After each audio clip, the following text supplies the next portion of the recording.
He sailed by steamship across the Pacific Ocean from India to America, leaving behind colonial rule. But when he landed on American shores, immigration officials saw his dark skin, his tall turban worn as part of his Sikh faith, and saw him not as a brother but as foreign, as suspect, threw him behind bars where he languished for months. Until a single man, a white man, a lawyer named Henry Marshall, filed a writ of habeas corpus that released him Christmas Eve, 1913. My grandfather Kehar Singh became a farmer, free to practice the heart of his Sikh faith, love and oneness. And so when his Japanese American neighbors were rounded up and taken to their own detention camps in the deserts of America, he went out to see them when no one else would.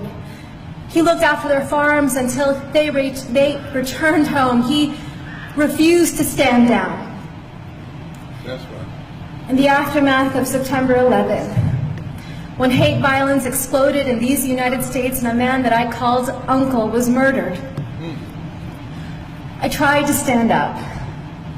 I became a lawyer like the man who freed my grandfather, and I joined a generation of activists fighting detentions and deportation, surveillance and special registration, hate crimes and racial profiling. And after 15 years, with every film, with every lawsuit, with every campaign, I thought we were making the nation safer for the next generation. Mama. And then my son was born.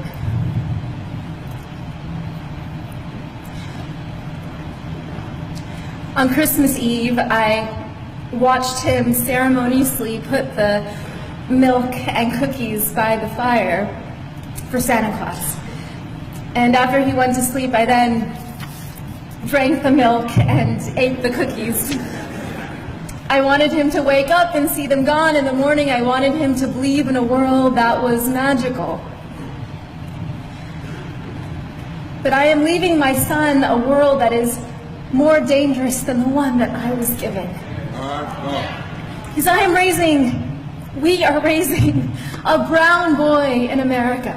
A brown boy who may someday wear a turban as part of his faith. And in America today, as we enter an era of enormous rage, as white nationalists hail this moment as their great awakening, as hate acts against Sikhs and our Muslim brothers and sisters are at an all-time high, I know that there will be moments, whether on the streets or in the schoolyard, where my son will be seen as foreign, as suspect, as a terrorist. Just as black bodies are still seen as criminal. Brown bodies are still seen as illegal. Trans bodies are still seen as immoral. Indigenous bodies are still seen as savage. The bodies of women and girls seen as someone else's property. And when we see these bodies not as brothers and sisters, then it becomes easier to bully them, to rape them, to allow policies that neglect them, that incarcerate them, that kill them. Yes, Rabbi. Yeah. The future is dark.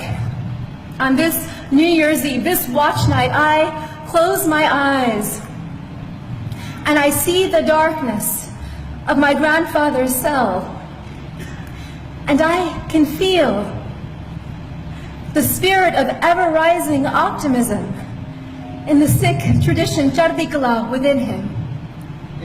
And so the mother in me asks, what if?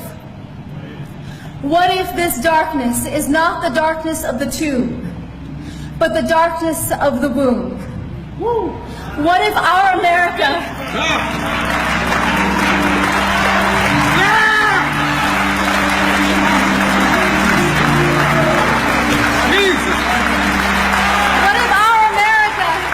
is not dead, but a country that is waiting to be born? What if the story of America is one long labor? What if all of our grandfathers and grandmothers are standing behind us now, those who survived occupation and genocide, slavery and Jim Crow, detentions and political assault? What if they're whispering in our ear today, tonight, you are brave? What if this is our nation's great transition?